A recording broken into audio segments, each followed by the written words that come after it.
بسم اللہ الرحمن الرحیم۔ محترم ناظرین السلام علیکم۔ حضرت اما حوا کے ہر حمل سے ایک مرتبہ میں جڑواں بچے پیدا ہوتے تھے۔ ان میں ایک لڑکا اور دوسری لڑکی تھی۔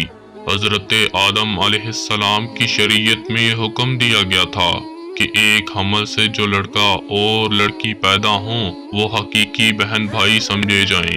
ان کے درمیان نکاح حرام ہوگا، جبکہ دوسرے حمل سے پیدا ہونے والے لڑکے کے لیے پہلے حمل سے پیدا ہونے والی لڑکی حقیقی بہن نہیں ہوگی، یعنی ان کا نکاح جائز ہے۔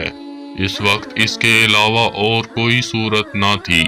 یہی وجہ ہے کہ قابیل نے حابیل سے اختلاف کیا، کیونکہ قابیل کے ساتھ جو لڑکی پیدا ہوئی وہ بے انتہا خوبصورت تھی، لیکن حضرت حابیل کے ساتھ جو لڑکی پیدا ہوئی وہ اتنی خوبصورت نہ تھی۔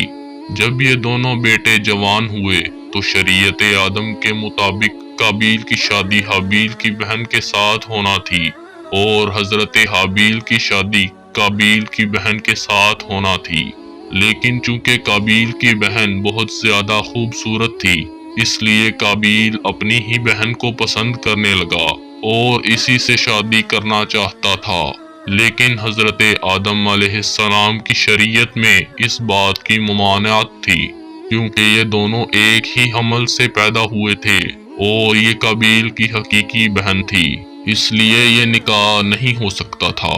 جب صورتحال بہت خراب ہو گئی تو حضرت آدم علیہ السلام نے ان دونوں کو قربانی کرنے کا حکم دیا اور فرمایا کہ جس کی قربانی کو آسمان سے آگ آ کر لے جائے تو سمجھنا اس کی قربانی قبول ہو گئی۔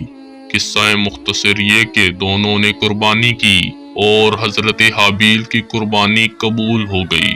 قابیل نے ایک دن غصے میں آ کر حضرت حابیل کو قتل کر دیا۔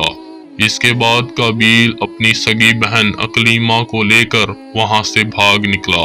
اس کی وجہ یہ تھی کہ شیطان قابیل کے دل میں ڈر ڈال رہا تھا کہ تو نے اپنے بھائی کو قتل کیا ہے، اب تیرا باپ تجھے قتل کر دے گا۔ قابیل جب اپنی بہن کو لے کر بھاگ گیا تو اس نے اس کے ساتھ زنا کیا اور اپنی ہی بہن سے اپنی اولاد پیدا کی۔ جب حضرت آدم علیہ السلام اور حضرت بی بی حوا کا وصال ہو گیا، اس کے بعد زنا کی شروعات ہو گئی۔ قابیل اور اس کی اولاد ایک الگ وادی میں رہنے لگے۔ شیطان ایک آدمی کی شکل میں ان کے پاس آیا اور اس نے ان لوگوں کو عیش و عشرت میں لگا دیا اور انہیں ایسے ایسے کپڑے اور گانے بجانے کے طریقے سکھائے کہ وہ ان کو کبھی نہ بھول سکے۔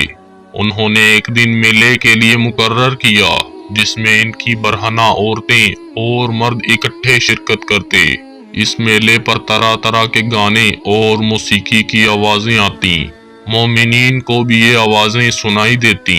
ایک دن ایک مومن کے دل میں خیال آیا کہ میں بھی یہ سب کچھ دیکھنا چاہتا ہوں۔ چنانچہ وہ مومن اپنے ساتھیوں سے چھپ کر وہاں سے نکلا اور قابیل کے لوگوں کے پاس آ گیا۔ اس نے دیکھا کہ قابیل کی اولاد بے حیائی اور فضول کاموں میں لگی ہوئی تھی۔ اس مومن نے وہاں جا کر دیکھا تو وہ عورتیں انتہائی خوبصورت اور حسین تھیں۔ وہ شخص ان عورتوں سے بہت متاثر ہوا اور اس نے واپس آ کر دوسرے مومنین کو بھی ان عورتوں کے بارے میں بتایا۔ ان میں سے جن کا ایمان مضبوط تھا وہ بچ گئے اور جو کمزور ایمان رکھتے تھے وہ ان عورتوں کی طرف مائل ہو گئے اور فضول کاموں میں شامل ہو گئے، جہاں سے زنا جیسے کبیرہ گناہوں نے جنم لیا۔ اللہ تعالی ہم سب کو برائیوں سے بچنے اور نیک اعمال کرنے کی توفیق عطا فرمائے، آمین۔